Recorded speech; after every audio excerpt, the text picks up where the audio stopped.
చెప్పండి అలా చెప్పండి. ఇంద్ర గారు, ఏంటంటే కాంగ్రెస్ పార్టీ మేము ముందే చెప్పాం కాబట్టి ఇప్పుడు పెరిగింది అని దాన్ని రాజకీయంగా వాడుకోవాలని ఉపయోగించుకోవాలని అనుకోవడం రాజకీయ పార్టీగా చేయొచ్చు. కానీ ఇప్పుడు ఇవాళ ఇది అనివార్యమైన పరిస్థితి దేశంలో కాదా అనేది చర్చ. ప్యానెల్లో ఉన్నటువంటి మా సోదరికి అలాగే సోదరులకు మీకు అలాగే ఏబిఎన్ ప్రేక్షకులకు గుడ్ మార్నింగ్ అన్న. సో ఎన్డీఏ ప్రభుత్వం వచ్చిన తర్వాత సామాన్య ప్రజల్లో ఎలాంటి వెలుగు ఉన్నదో మా సోదరులు స్పష్టంగా చెప్పలేకపోయినారు. ఎందుకంటే చెప్పడానికి ఎలాంటి మార్క్స్ వాళ్ళ దగ్గర లేదు కాబట్టి వాళ్ళ నోట బుల్డోజ్ గానే మళ్ళీ మాట్లాడే ప్రయత్నం చేస్తున్నారు. అయితే ఇక్కడ నేను చెప్పదలుచుకుంది ఏంటి అని అంటే, నరేంద్ర మోదీ గారు అధికారంలోకి వచ్చిన తర్వాత 2014లో జస్ట్ నేను ఎక్కువ వెళ్ళట్లేదు, జస్ట్ 2 minutes కంపారిటివ్ స్టడీ మాత్రమే మీకు చెప్పాలనుకుంటున్నాను. సో 2014లో ఆ రోజు ఉన్నటువంటి చమురు ధర ఉన్నటువంటి బ్యారెల్ రేటు 105 నుంచి 110 వరకు ఉంది. సో ఆ రోజు ఉన్నటువంటి పెట్రోల్ ధర మేము 71 రూపాయలకి ఇచ్చినాం. అట్లాగే డీజిల్ 55 రూపాయలకి ఇచ్చినాం. ఇవాళ బ్యారెల్ రేట్స్ 2014 నుంచి ఎన్డీఏ ప్రభుత్వంలో ఇప్పటి వరకు బ్యారెల్ రేటు తగ్గినప్పుడు కూడా సామాన్యుడికి ఆ తగ్గిన దాని ప్రకారంగా మనకి మినిమం 50-60 రూపాయలకి పెట్రోల్ వచ్చే పరిస్థితిలో ఉంటే కూడా ఎక్కడా కూడా కేంద్ర ప్రభుత్వము దానిని పేదవాడికి పంచే ప్రయత్నం చెయ్యలే. పైగా పైపెచ్చిగా దానిని 107 రూపాయలకి పెట్రోల్ ఇవ్వడం, అట్లాగే డీజిల్ ని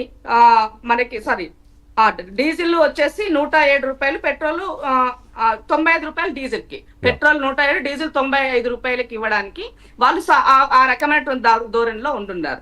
అయితే ఇక్కడ గ్యాస్ కూడా మీరు గమనించాల్సిన విషయం ఏంటంటే, 2014లో గ్యాస్ జస్ట్ 414 రూపాయలు ఉండింది. అంటే యూపీఏ 192 మేము ఎన్డీఏకి ఇచ్చేటప్పటికి 414 రూపాయలు డొమెస్టిక్ సిలిండర్ ధర ఉంది.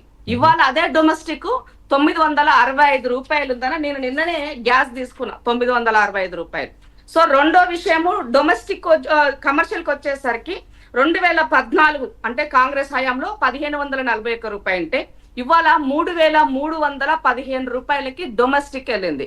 అంటే నియర్లీ 110 to 130% ఇక్కడ ఇంక్రీజ్ అయింది ప్రైస్. అయితే దేశం యొక్క ప్రజలు అంటే ఎన్డీఏ ఎప్పుడైనా తన యొక్క ఆలోచన కామన్ మ్యాన్ వైపుకి లేదు. నిన్నటికి నిన్న 993 రూపాయలు కమర్షియల్ ది పెంచితే దాని వల్ల చిన్న చితక ఉన్నటువంటి వాళ్ళు హోటల్కి వెళ్ళి తినే పరిస్థితి ఉండదా? ఈ దేశంలో సామాన్యుడు పెళ్లి చేసుకుంటే పుస్తకాలు కొనే పరిస్థితి లేదు. ఇవాళ నేను నిత్యావసర వస్తువులు కొనే పరిస్థితి లేదు. ఇవాళ ఒక 3 పూటల కడుపు నిండా అన్నం తినేటువంటి పరిస్థితి ఈ దేశంలో లేకపోవడం నిజంగా ఒక డెమోక్రటిక్ కంట్రీగా చెప్పుకుంటున్నటువంటి నాలాంటి సిటిజన్ సిగ్గుపడేటువంటి రోజులు ఇవాళ దేశంలో ఉన్నాయని తెలియజేస్తున్నా. అయితే వీళ్ళు ఇంత చేసి మరి ఎవరికి పెట్టినారు, ఎవరికి ఇచ్చినారు?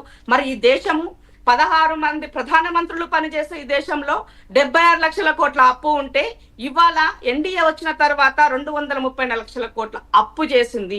ఈ అప్పు వల్ల నాకేం ఉచిత విద్య ఇయ్యలే, నాకేమో వైద్యం ఇయ్యలే, నాకేమో నిత్యావసర వస్తువులకు ఏం సబ్సిడీలు ఇవ్వలే. పైగా సిలిండర్ పైన యూపీ హయాంలో ఉన్నటువంటి సబ్సిడీలు కూడా తగ్గించినటువంటి విషయాన్ని కూడా ఈ దేశ ప్రజలు గమనిస్తున్నారని గుర్తు చేస్తున్నా.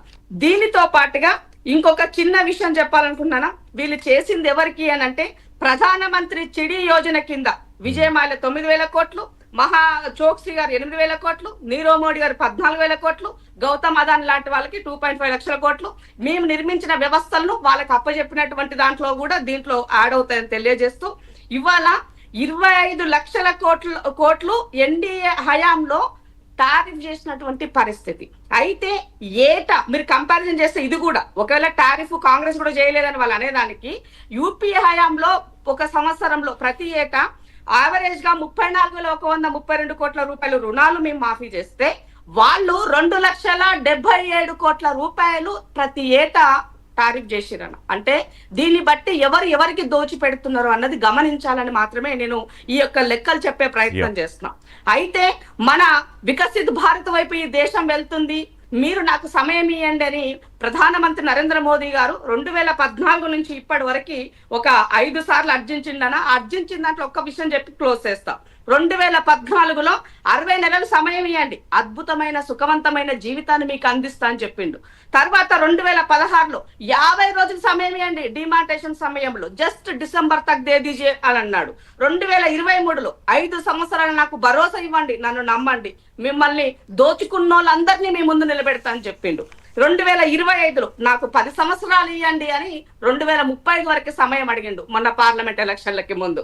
ఇప్పుడు మొన్న 2020 రీసెంట్ గా 2047 వరకు నాకు సమయం ఇవ్వండి, 47 వరకు. ఎందుకంటే ఈ దేశం సర్వనాశనం చేసి సంకనాకపోయి సామాన్యుడు బతకలేని స్థితికి దిగజార్చి అందరిని దుఃఖ సాగరంలోకి నెట్టినటువంటి నరేంద్ర మోదీ గారు హ్యాట్రిక్ 2047 వరకు నాకు ఇవ్వండి అని అంటే ఆయనకు 98-100 సంవత్సరాలు వచ్చే వరకు కూడా నేనే ఉండాలి అన్నటువంటి ఒక అది వేరే చర్చ. అంటే ఆయనే ప్రధానమంత్రిగా ఉండాలా, పార్టీ ఉండాలి, అది వేరే చర్చ. కానీ సో మీరు అన్న పాయింట్, కీలకమైన పాయింట్ ఏంటంటే ఒక ప్రధానమంత్రిగా ఒక కామన్ మ్యాన్ గా నాకు ఇల్లు వచ్చిందా, నా సుఖమైన జీవితం ఉన్నదా, నా పిల్లల భవిష్యత్తు బాగుందా, నాకు ఉద్యోగాలు వస్తున్నాయా, నేను ఇవన్నీ ఆలోచిస్తాను కదా. ఎవరికి వాళ్ళు తన జీవన విధానము, వ్యయము, లేకపోతే దాని లైఫ్ స్టైల్ క్వాలిటీ పెరిగిందా పడిపోయిందా అనేది బేరీజ్ వేసుకుంటారు కదా సర్వసాధారణంగా. సుజన గారు, సరే పొలిటికల్ యాంగిల్లో బీజేపీ అండ్ కాంగ్రెస్ మాట్లాడారు. సరే, నాట్ ఓన్లీ ఇప్పుడు మన ఇందిరా శోభన్ గారు నాట్ ఓన్లీ పొలిటికల్, నిన్ని పెరిగినప్పుడు నా జీవన ప్రమాణంలో వచ్చేటువంటి నా ఇన్కమ్ పెరిగిందా? Correct, exactly, I don't deny. Sujana గారు, వాట్ ఈస్ యువర్ అనాలిసిస్? ఇప్పటి వరకు 39 లక్షల కోట్ల రూపాయలు అప్పనంగా ప్రజల